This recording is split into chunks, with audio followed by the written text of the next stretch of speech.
क्या हुआ क्या है? क्या तुमको गौलोक धाम में आनंद की अनुभूति नहीं हो रही जो तुम वैकुंठ में आई हो? निर्जला घूमती घूमती भगवान के सम्मुख में पहुंच गई। भगवान ने पूछ रहे हैं, बार बार पूछा, निर्जला हुआ क्या तुमको?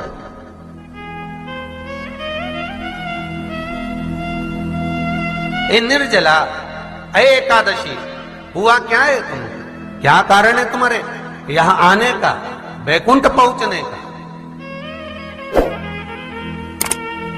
बहुत ध्यान देना महाराज।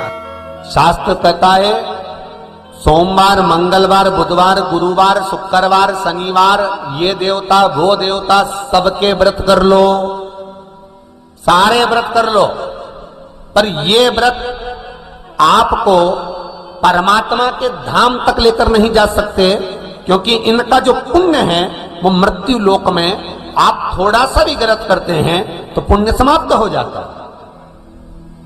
पर हिंदू धर्म के 3 व्रत ऐसे बता दिए जिन व्रतों का पुण्य समाप्त नहीं हुआ।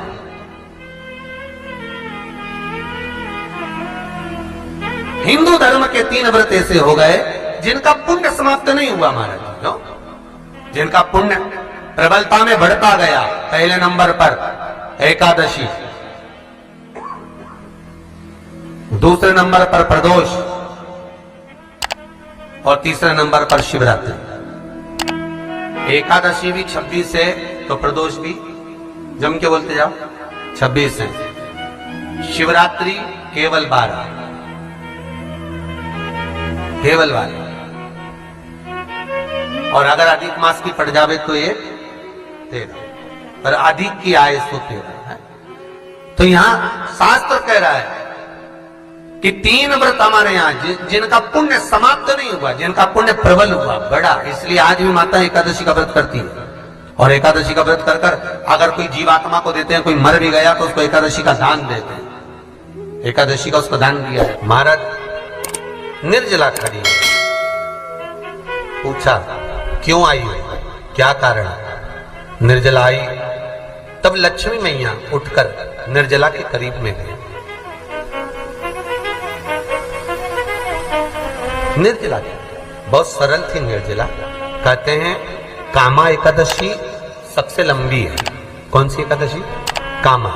फिर मोक्षदा उससे नीची है महाराज। और निर्जला जो है बिल्कुल छोटा स्वरूप है। निर्जला का मतलब देखा जाए तो केवल 2 चोटी करी हुई है। मस्तक पर भोर लगा हुआ है निर्जला के, माथे पर बिंदी लगी हुई है निर्जला के, सुंदर गले में तुलसी की मालाएं पहनी है निर्जला, हाथ में जो हाथ फूल जैसी माताएं पहले पहनती थी, आपको ध्यान में होगा, ऐसा बड़ा फूल होता था, अंगूठियां पड़ी होती थी, हाथ में ऐसा लगा रहता है। तो निर्जला हाथ फूल भी तुलसी के धारण करी। बड़ा सुंदर स्वरूप है माता निर्जला का महाराज। छोटी है तो माता लक्ष्मी उनके पास में गई और निर्जला से जाकर पूछा, निर्जला तेरे आने का कारण क्या है, तू बता। नारायण आपसे पूछ रहे हैं कि क्यों आई हो, किस लिए आई हो, क्या है तुम्हारे आने का कारण? निर्जला ने कहा, मेरी विनती केवल इतनी सी है मां कि मैं ये चाहती हूं कि मैं जीव के प्राण छूटने के बाद उसके प्राणों को जिस समय मैं लेकर जीवात्मा के प्राणों को परमात्मा तक भेजूं, वैकुंठ तक भेजूं, गौलोक धाम तक भेजूं, उस बीच में मुझे ले जाते समय कई नरक भी बीच में पड़ेंगे, कई स्थान ऐसे बैतरणी आदि स्थान बीच में आएंगे, तो वो स्थान में मुझे रोका ना जाए, मैं सीधे भगवान के धाम पहुंच जाऊं। ऐसी कृपा, ऐसी दया। जितनी भी माताएं एकादशी का व्रत करती, बहुत ध्यान से सुनना आज की कथा को। शायद जिंदगी में मिली ना मिली, पर यह कथा का रिश्ता तो बहुत ध्यान से सुनना। स्कंद पुराण यहां तक कहती है कि इस कथा के चरित्र को जो श्रवण कर लेता है उसको 26 एकादशी करना भी नहीं पड़ती। इस एकादशी की केवल ये कथा सुनकर ही वो तर जाता है। बहुत ध्यान से सुनना इसको, कथा को। सबसे पहला नियम एकादशी व्रत का सबसे पहला नियम है कि आप जिस दिन व्रत करो उसके 1 दिन पहले भक्ति का संचार इस हृदय में करो। भक्ति का संचार इस हृदय में कर लीजिए। जिस दिन आप व्रत करो, जैसे एकादशी का व्रत कर रहे हो, तो दशमी के दिन शाम का समय जब आवे, रात्रि जब होने लगे, शाम का समय आवे और रात्रि का आप जब भोजन ग्रहण करो, तो उस भोजन में कोई ऐसा पदार्थ ग्रहण मत करिए जिस पदार्थ के कारण आपकी एकादशी बिगड़ जाए। कोई बेकार भोजन में ग्रहण नहीं करना, श्रेष्ठ भोजन ग्रहण करिए दशमी। और एकादशी का दूसरा नियम बहुत ध्यान से सुनिएगा। जिस दिन आपकी एकादशी का व्रत हो, उस दिन प्रयास करिएगा कि अपने हाथ से किसी भी वृक्ष की कोई पत्ती टूटे ना। अपने हाथ से किसी भी वृक्ष की, पौधे की, किसी भी वृक्ष की पत्ती अपने हाथ से ना टूटे।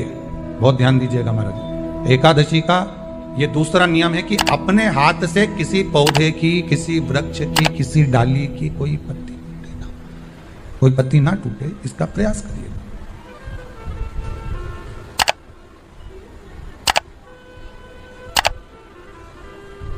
कितना सुंदर व्याख्यान कहा है, कितना सुंदर वर्णन है महाराज, कि मात्र एकादशी का व्रत कर लेने पर, मात्र एकादशी का व्रत कर लेने पर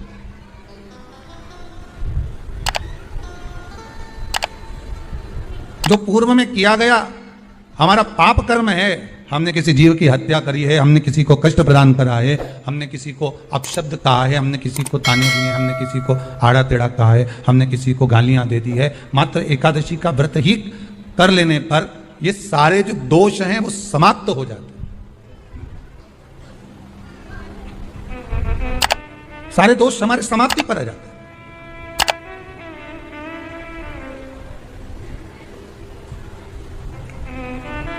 अब एक विचार करिएगा थोड़ा सा अपने मन में, अपने चित्त में, अपनी वृत्ति में एक बात उतारिएगा, एक अपने मन में एक बात को उतार कर रखिएगा कि आप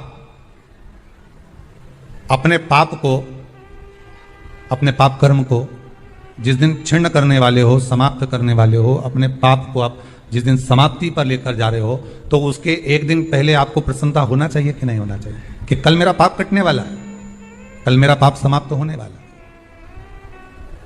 जो मैंने पाप कर्म करा है वो समाप्त होगा, जो मैंने पाप कर्म करा है वो कल समाप्त हो जाएगा। तो एक दिन पहले आपके चेहरे पर प्रसन्नता होगी ना हो?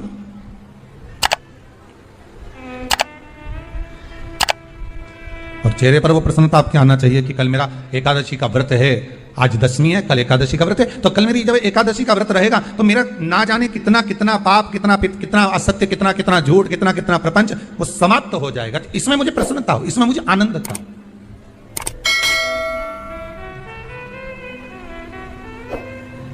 तो क्या कहा गया कि प्रयास करिएगा कि एकादशी के दिन कोई वृक्ष की, कोई डाली की, कोई कोपल की कोई पत्ती ना तोड़ी जाए। क्यों? तो कहा अगर उस पत्ती को हम तोड़ देते हैं, वृक्ष की पत्ती को या क्यारे में लगी हुई कोई डाली की पत्ती को हम तोड़ देते हैं, तो एकादशी का पुण्य फल प्राप्त नहीं होता, एकादशी का कोई फल हमारे खाते में नहीं जाता, पुण्य फल प्राप्त। अब फिर भले तुम, चाहे तुमने मोरदन खाया हो, चाहे तुमने फिर चिप्स खाई हो, चाहे तुमने फिर व्रत का कितना ही सामान खा गए और तुमने सोचा कि आज मेरी एकादशी है, तो फिर उसका कोई फल प्राप्त नहीं, उसका कोई सुख प्राप्त नहीं आपको। फिर रहे हैं वो भी श्रवण करें। एकादशी के दिन बन सके एक बेलपत्र, उस बेलपत्र के मध्य भाग में बीच वाली पत्ती पर लाल चंदन और दोनों पत्तियों पर पीला चंदन, नीचे वाली दोनों पत्तियों पर पीला चंदन, बीच वाली पत्ती पर लाल चंदन और दोनों पत्तियों पर पीला चंदन। और इसी बेलपत्र के साथ में जो लाल चंदन वाला जो पत्ती है उस पर एक श्वेत पुष्प, सफेद फूल रखकर आप अपनी कामना कर जब आपको जल चढ़ाते चढ़ाते 3 महीना, 4 महीना, 5 महीना, 6 महीना आपके हो जाए और बाबा देवाधिदेव महादेव को जल चढ़ाते चढ़ाते समय बीत जाए, तब बाबा से अपने दिल की बात कहने के लिए लाल चंदन, सफेद पुष्प, पीला चंदन दोनों पत्तियों पर अपने हाथ में लेकर कामना कर अशोक सुंदरी वाली जगह पर जब हम उसको समर्पित कर, अशोक सुंदरी वाली जगह पर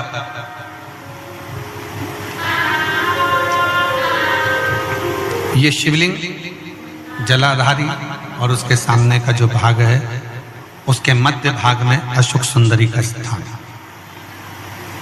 बस इसी स्थान पर बेलपत्र और श्वेत पुष्प, बीच वाली पत्ती पर लाल चंदन, आसपास की पत्तियों पर पीला चंदन और वो शिवलिंग की सम्मुख में जो अशोक सुंदरी का स्थान है वहां समर्पित कर उस स्थान। ये रोज नहीं करना, फिर ध्यान देना, कभी कभी 4-6 महीने निकल जाएं, 8 महीने निकल जाएं, 3 महीने निकल जाएं, 5 महीने निकल जाएं उस स्थान, और ये हमने एक बार नहीं बताया, इसको पहले भी वर्णन कर सकते। एकादशी के दिन गंगा के जल में मात्र 7 बेलपत्री डालकर जो नंदीश्वर भगवान अर्थात जो शंकर जी के शिवलिंग के सामने नंदी होता है, उस नंदी के चरण पर गंगा का जल चढ़ाकर बेलपत्री शिव पर समर्पित कर देता है, उसके घर में रुपया रुकना चालू हो जाता है। फिर वो गलत जगह पर नहीं जाता, गलत स्थान पर वो धन जाएगा ही नहीं। बेटा अगर व्यसन में पड़ा हुआ है, मदिरा पान में पड़ा हुआ है, मांसाहार में, जुए आदि में जा रहा है, तुम्हें लग रहा है कि मेरा बेटा गलत मार्ग पर जा रहा है, ये मित्र दोस्ती गलत हो रही है, वो सही जगह पर आ जाए। तो हो रही है 30,000 रुपये महीना, 40,000 रुपये महीना कमा कर लेकर भी आ रहा है, कमाई तो आपकी हो रही है। 30-40 हजार रुपये महीना आप कमा रहे हो, 50,000 रुपये महीना, 1 लाख, 2 लाख, 4 लाख रुपए आप कमा भी रहे हो, पर आया और चला गया, उसका क्या करोगे?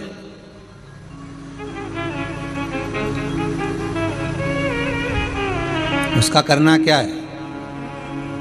बहुत सुंदर संवाद है, ध्यान दीजिएगा।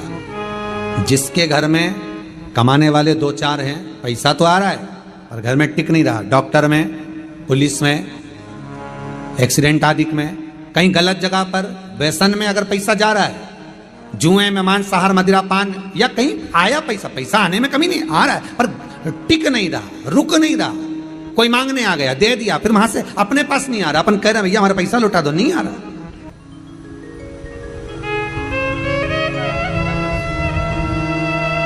करना है एकादशी। कई लोग इसको धन के लिए भी करते हैं, संपदा के लिए, संपदा के लिए अर्थात जिसका व्यापार नहीं चलता, जिसके घर में पैसा नहीं आता, या नौकरी नहीं लग रही, या सर्विस नहीं लग रही, आप अप्लाई कर रहे हो, जगह जगह जाकर इंटरव्यू भी दे रहे हो और पैसा नहीं आ, तो उसके लिए भी प्रयास किया जाता है। पर उसके लिए यहाँ पर जो धन के लिए करते हैं, उसके लिए विष्णुपदी के लिए करते हैं। मतलब जैसे गंगा के जल में तुलसी के 11 पत्ते डाले जाते हैं। कितने पत्ते डालते हैं? 11 तुलसी के पत्ते डालते हैं, और उसको किसी भी नारायण के मंदिर में, राम कृष्ण शिव, शंकर नहीं, राम कृष्ण भगवान विष्णु, दत्त आदि जितने नारायण के मंदिर हैं, उस मंदिर में किसी भी पात्र में, एक छोटे से पात्र में उसको भरकर रखी आते हैं महाराज। उससे भी जॉब, सर्विस, नौकरी में सफलता प्राप्त हो जाती है, परंतु वो भी एकादशी को ही होता है। कुछ देर तक पात्र को रखा जाता है, फिर वही पात्र का जल किसी भी वृक्ष के नीचे डाल दिया जाता है, उससे भी नौकरी के लिए फायदा मिलता है। गंगा का जल कोई साधारण नहीं। पैसा, धन ज्यादा आने लगे तो पत्नी को कहना चाहिए कि देखो थोड़ा बहुत मेरा मन है, शिव महापुराण की कथा हो जाए, या फिर कहीं सत्कर्म में लग जाए, कहीं ब्राह्मण भोज, साधु भोज, सन्यासी भोज, गुरु जन में, संत जन में, साधु जन में, तपस्वी जन में कहीं लग जाए। ये धर्म पत्नी,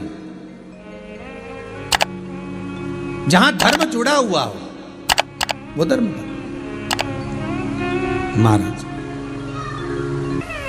कुछ तिथियां होती हैं, जिन तिथियों में अगर आप रोज गंगा का जल शंकर को नहीं चढ़ा सकते तो शिव महापुराण कथा कहती है, स्कंद पुराण कहती है, विष्णु पुराण कहती है, गर्ग संहिता कहती है, गीता पुरुष गोरखपुर का कल्याण का गंगा अंक कहता है